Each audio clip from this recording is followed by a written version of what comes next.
Making the text, chapter 1, in an introduction.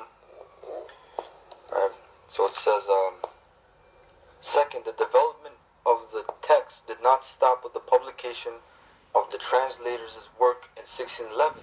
Changes, sometimes deliberate, sometimes accidental, some for the better, some not.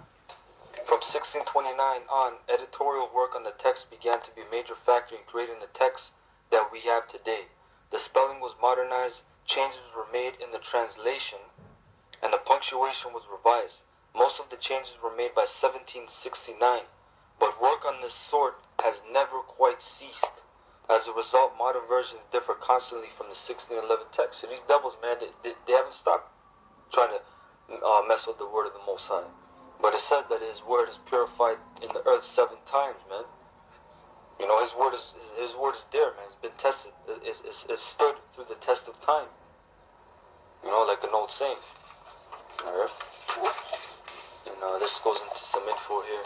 It says, setting up the work. It says 6 companies of translators were created, 2 each at Westminster, Cambridge, and Oxford, and 47 men named to these companies. The first Cambridge company worked from Chronicles to Ecclesiastes.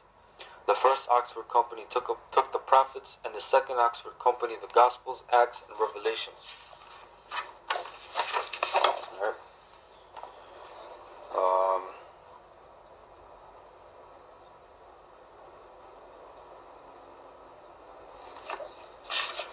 Go right here. These are some rules and guidelines that went down, basically. So it says, every particular man of each company to take the same chapter or chapters, and having translated or amended them severally by himself, where he thinks good, ought to meet together, confer what they have done, and agree for their part what shall stand.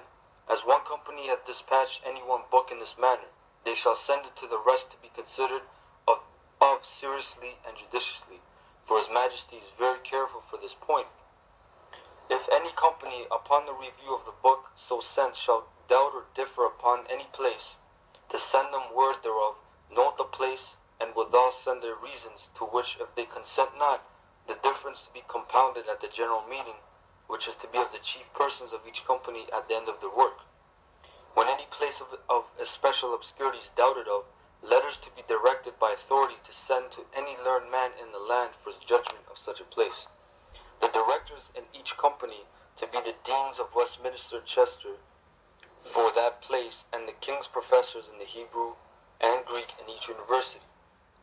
Besides the said directors before mentioned, 3 or 4 of the most ancient and great divines in either of the universities not employed in the translating, to be assigned by the vice-chancellors upon conference with the rest of the heads to be overseers of the translations as well Hebrew as Greek, for the better observation of the 4th rule above specified. Alright. And the last document is called chapter 1, the Apocrypha in the Bible, which you can Google this and it'll come up, you know.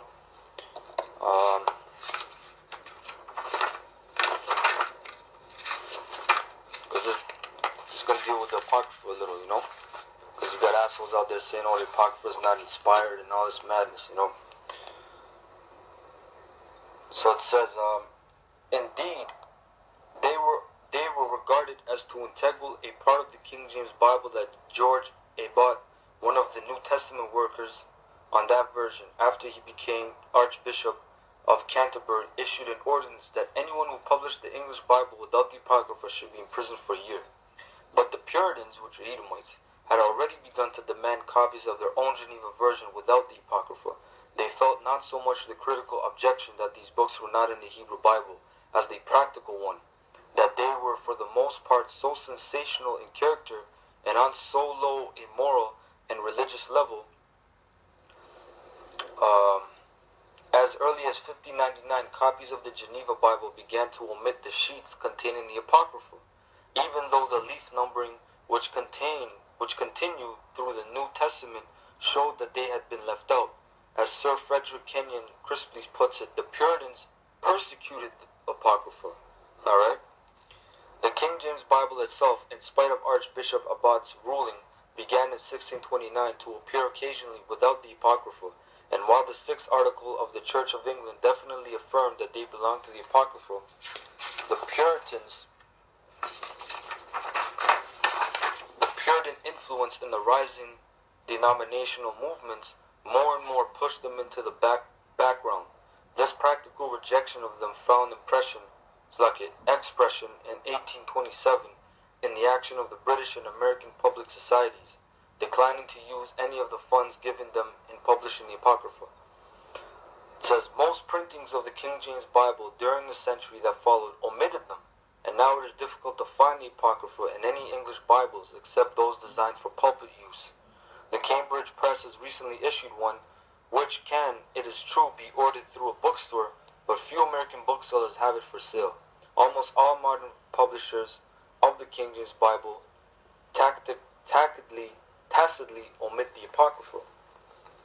The English Revision Committee, organized in 1870, completed and published the Apocrypha in 1894, but sometimes printed them in smaller type than the Old and New Testament. The American Revision Committee did not revise them at all, although some copies of the American Standard Version include the English revision of the Apocrypha, though in smaller type than the rest of the volume. So they made it in smaller writing, try to say that it's not important.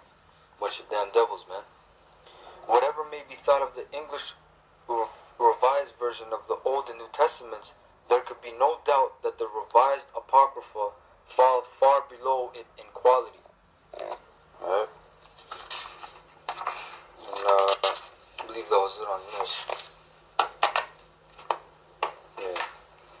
I was basically on that article. I'm going to end it off with some scriptures. This is Job 15 and 6. Because a lot of these articles, they're written by Isa. So you might say, oh, how can the devil speak the truth and all this stuff, because the Most High made these devils to tell on themselves, man. That's what you knuckleheads don't understand. Like the elders say, you use what you can, man. Use things that that are aligned with the scriptures, that go in accordance with the scriptures, man. Even Bruce Lee said that, man, which he's a Jake, which you niggas, I can already see the damn comment board. But yeah, Bruce Lee said, I'm paraphrasing, he basically said, learn what you can, discard which is not important, and take in that which is important. So when we read these things, these articles and these things on the scriptures and the history, we take in what is in accordance with the scriptures, and everything else we throw out. We don't deal with that. So this is Job chapter 15 verse 6. It says, thine own mouth condemneth thee, and not I. Yea, thine own lips testify against thee. So these devils, they tell on themselves, man. These devils tell on themselves. Alright? And let's go to Mark chapter 4 verse 21 to 22. So this is Mark 4 and 21. And he said unto them, is a candle brought to be put, and he said unto them, is a candle brought to be put under a bushel or under a bed, and not to be set on a candlestick? Which this word is like a light. It's a great light. Alright? For there is nothing hid which shall not be manifested, neither was anything kept secret, but that it should come abroad. So all these things, they're being brought out, basically. It says, how are the things of Esau searched out? How are his hidden things sought up? So these devils, when they try to hide it, the Most High is going to reveal it, man. The Most High is revealing it right now through the prophets. Alright? And let's go in the Apocrypha, 2nd Esdras, chapter 6. 2nd Esdras 6 and 27. It says, for evil shall be put out, and deceit shall be quenched. As for faith, it shall flourish. So hold on, let me read this again. For evil shall be put out, and deceit shall be quenched. The word quench means destroyed, man. So evil and deceit is being destroyed. It's being put out, man. That fire is being quenched. It's being put out. As for faith, it shall flourish, corruption shall be overcome, and the truth, which hath been so long without fruit, shall be declared. The truth is being declared right now, man, through the prophets, starting with the elders, GMS, going all the way down. Alright, the truth is being revealed. It's being brought out. Alright, and let's go to the last scripture, 2nd Ezra chapter 7, verse 28. It says, For my son Yahushua shall be revealed with those that be with him, and they that remain shall rejoice within 400 years. After these years shall my son Christ die, and all men that have life. And the world shall be turned into the old silence 7 days, like as in the former judgment, so that no man shall remain. So wisdom was hid, you know. Wisdom was hid basically after Yahushua died and the apostles died, and we were destroyed 70 AD.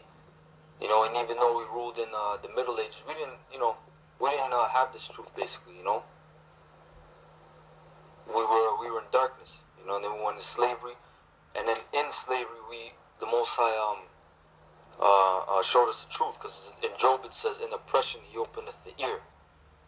So he maketh the ear to hear, basically, It says, and after 7 days the world that yet awaketh not shall be raised up, and that shall die that is corrupt, and the earth shall restore those that are asleep in her, and so shall the dust those that dwell in silence, and the secret places shall deliver those souls that were committed unto them. And the Most High shall appear upon the seat of judgment, and misery shall pass away, and the long suffering shall have an end. But judgment only shall remain.